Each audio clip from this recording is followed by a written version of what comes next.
누군가에게 돈을 빌려주고 난 뒤 그 전에 편안했던 관계가 왠지 모르게 삐걱거렸던 적이 있을 겁니다. 처음엔 대수롭지 않은 일이라 여겼지만 불쑥 휴대폰 화면에 그 사람의 이름이 뜨는 순간 마음 한구석이 묵직해지는 기분을 느끼곤 하죠. 함께 밥을 먹으면서도 예전만큼 활짝 웃지 못하는 자신을 보며 당황스러울 때가 있습니다. 이런 변화는 상대방 역시 고스란히 체감합니다.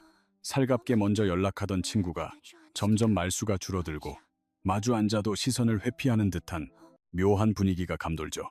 단순히 기분 탓이라 넘기려 해도 시간이 흐를수록 상황은 명확해집니다. 두 사람 사이가 예전과 확실히 달라졌음을 깨닫게 되는 겁니다. 흥미로운 사실은 관계의 균열이 단순히 채무 관계가 해결되지 않아서만 발생하는 게 아니라는 점입니다. 제 날짜에 정확히 돈을 돌려받더라도 서먹해지는 일이 허다하며 심지어 금전이 오가는 바로 그 찰나에 이미 보이지 않는 틈이 벌어지기 시작하기도 합니다. 이는 상대의 인성에 문제가 있거나 내가 유독 예민해서 벌어지는 비극이 아닙니다. 인간이 돈과 인간관계를 동시에 저울질할 때 발생하는 심리적인 함정이 존재하기 때문입니다. 오늘은 그 메커니즘을 살펴보고 돈을 건네기 전 세 가지만 미리 점검함으로써 소중한 인연을 잃지 않는 법에 대해 깊이 있게 이야기해 보겠습니다. 먼저 이해해야 할 아이러니가 하나 있습니다. 베푼 사람은 분명 선의를 행했는데 왜 상대에게는 오히려 거리를 두고 싶은 불편한 존재가 되어버리는 걸까요? 심리학적 관점에서 호의를 받는 행위는 고마움과 더불어 부채감, 즉 마음의 짐을 동시에 짊어지게 합니다. 커다란 도움을 받으면 초기에는 진심 어린 감사가 앞서지만 그 감정의 빛깔은 시간이 흐르며 서서히 변질되기 시작합니다. 고마움의 자리에 부담감이 스며드는 것이죠. 가령 절친한 친구가 급전 200만 원이 필요하다는 말에 선뜻 돈을 내주었다고 가정해봅시다. 처음 일주일은 친구도 수시로 안부를 묻고 밥을 사겠다며 고마워할 겁니다. 하지만 두세 달이 지난 뒤에는 양상이 달라집니다. 친구의 머릿속에는 상대방을 마주할 때마다 하나의 강박적인 생각이 떠오르게 됩니다. 아, 맞다. 아직 돈을 못 갚았지. 이 생각이 지배하는 순간 함께하는 시간의 즐거움은 사라집니다.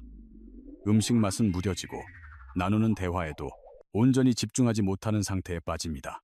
결국 친구는 이 불편한 감정을 피하기 위해 무의식적으로 방어 기제를 작동시키고 연락 횟수를 줄여나가게 됩니다. 빌려준 사람 입장에선 재촉도 못한 채 기다림이 길어지면서 섭섭함이 쌓여만 가죠. 그런데 왜 우리는 시원하게 독촉하지 못할까요? 돈 때문에 우정을 이용하는 속물처럼 보일까봐, 혹은 내가 먼저 배려 없는 사람으로 낙인 찍힐 것 같은 두려움 때문입니다. 그렇게 애써 기다려주지만 아이러니하게도 그 인내심이 마음속에 서운함이라는 독을 키우게 됩니다. 침묵이 길어질수록 감정의 골은 깊어지기 마련이죠. 구조가 무서운 이유는 가해자와 피해자가 명확히 나뉘지 않는다는 데 있습니다. 친구는 결코 나쁜 의도를 가진 게 아닙니다. 빚을 진 상태에서 발생하는 자극을 피하려는 인간의 근본적인 본능이 작동하고 있을 뿐입니다.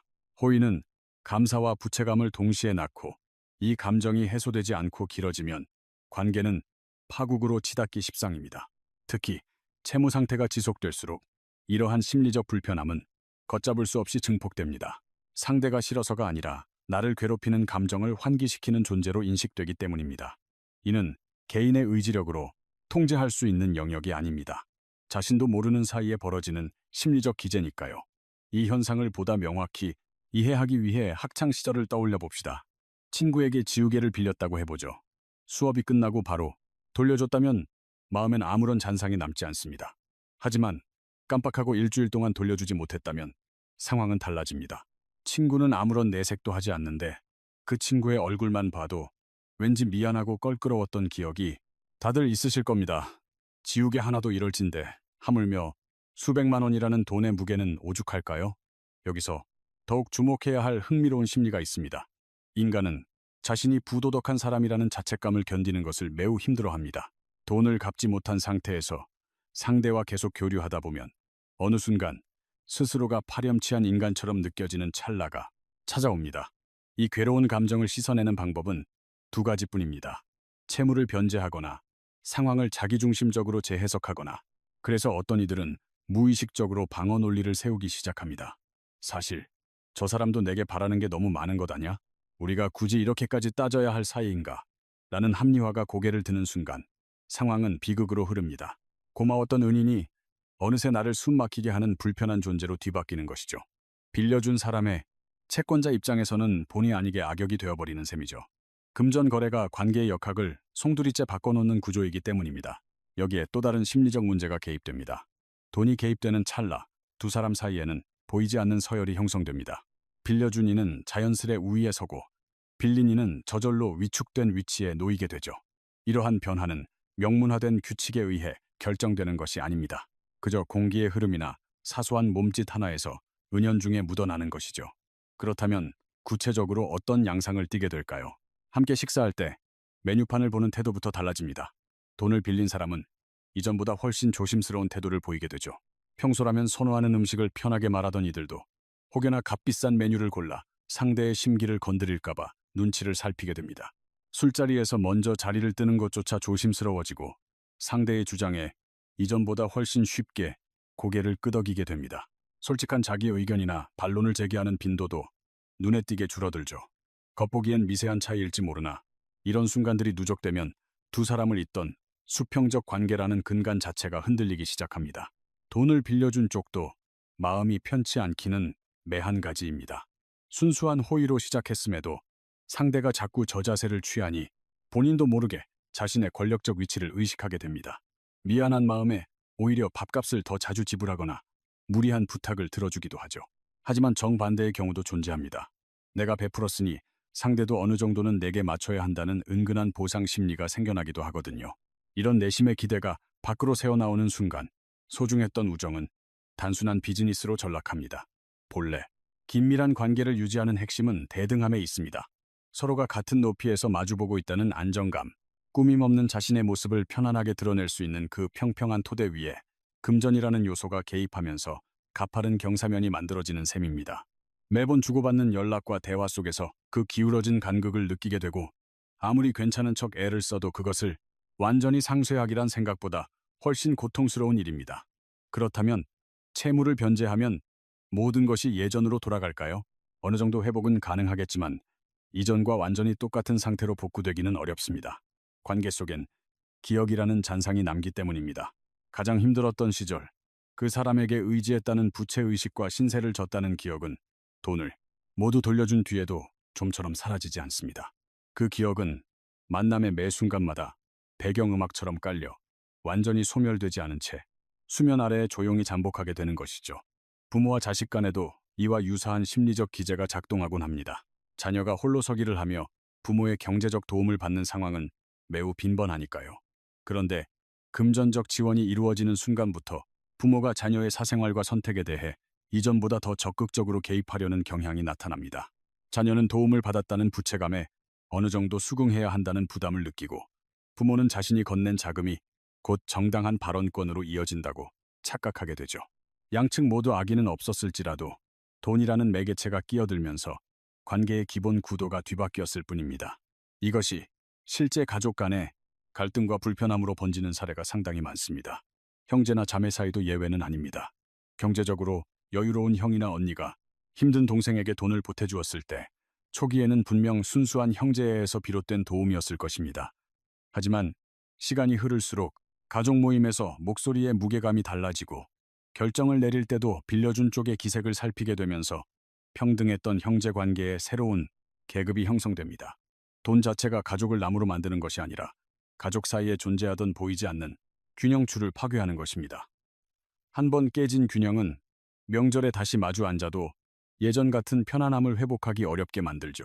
특히 우리나라에서 이런 문제가 빈번한 이유는 친밀한 사이일수록 금전 문제를 구체적으로 논하는 것을 금기시하는 특유의 정서 때문입니다.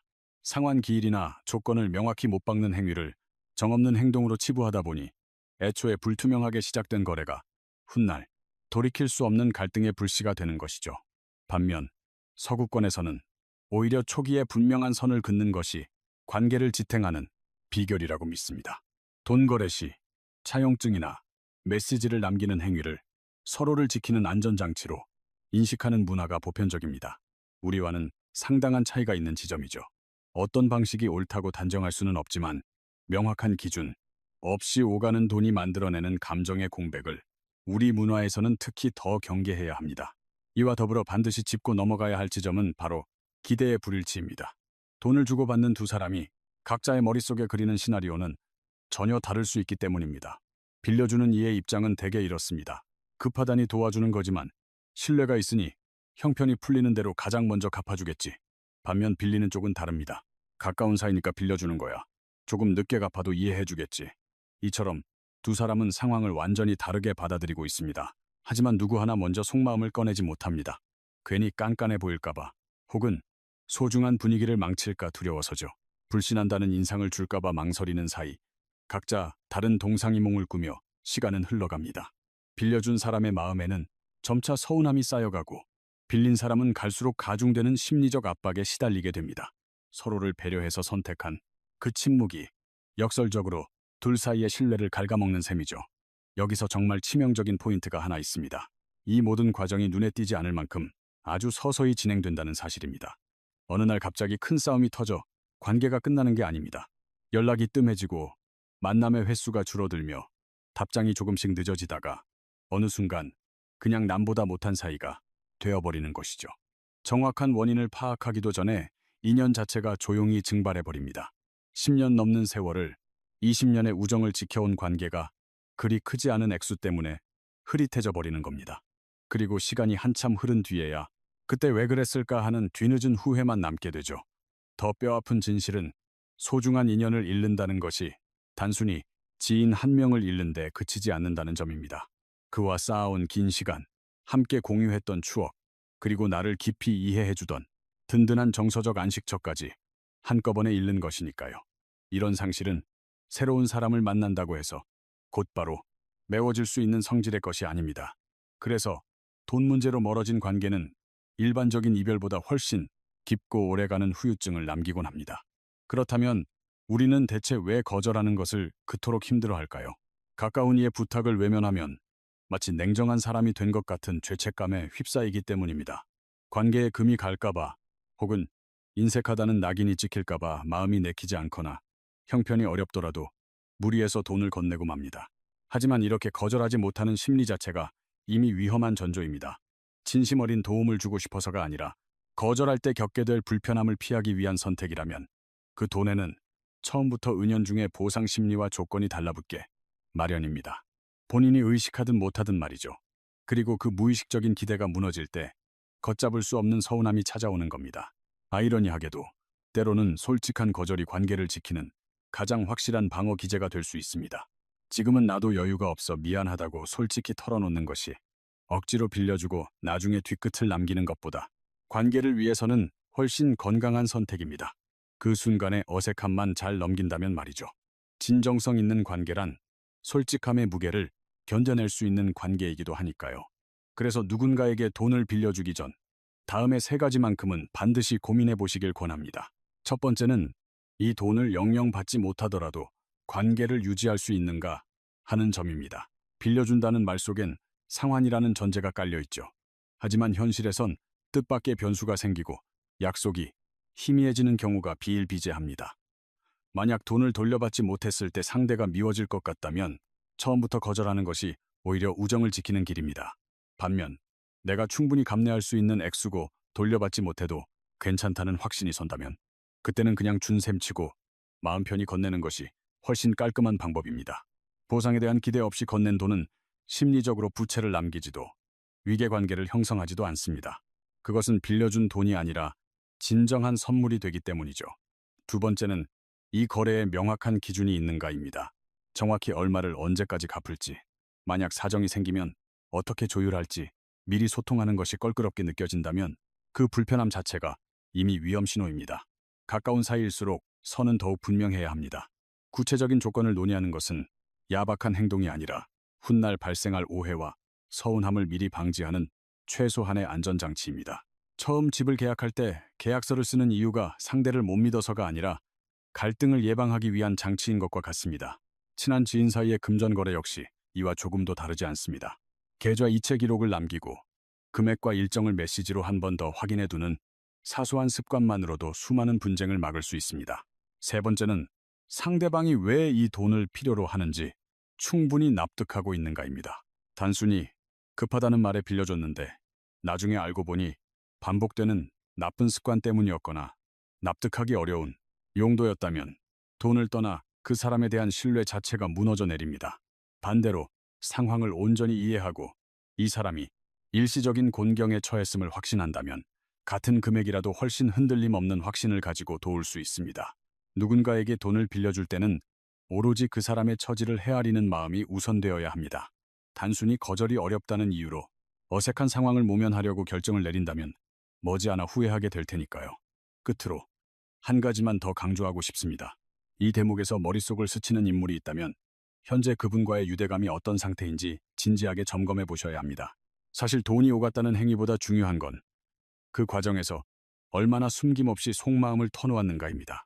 그것이 바로 관계의 현주소를 말해주기 때문이죠. 여전히 마주보며 웃을 수 있다면 건강한 관계라 할 수 있습니다. 다만 어딘가 모를 거리감이 느껴진다면 그 원인이 무엇인지 깊이 성찰할 시점이 온 것입니다. 덧붙여 고려해야 할 상황이 하나 더 있습니다. 아직 직접적인 요구는 없었지만 왠지 조만간 돈을 빌려달라고 할 것 같은 예감이 들 때가 있죠.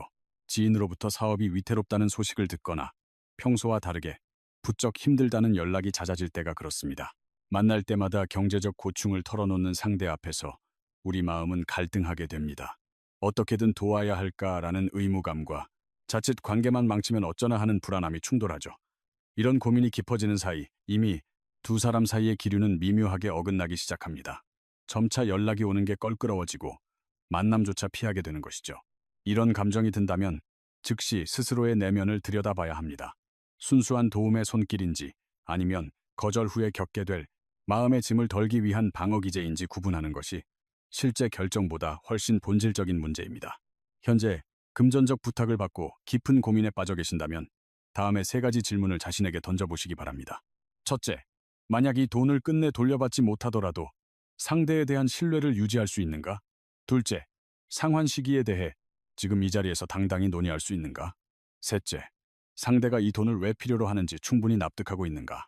이 모든 질문에 확신을 가지고 답할 수 있을 때 비로소 돈을 건네도 무방합니다. 그런 숙고 끝에 전달된 마음은 결코 인연을 해치지 않습니다. 오히려 그 신중함이 서로를 더 깊이 이해하는 발판이 되기도 하죠. 본질적으로 돈과 인간관계의 갈등은 돈 자체가 악해서도 관계가 유약해서도 아닙니다.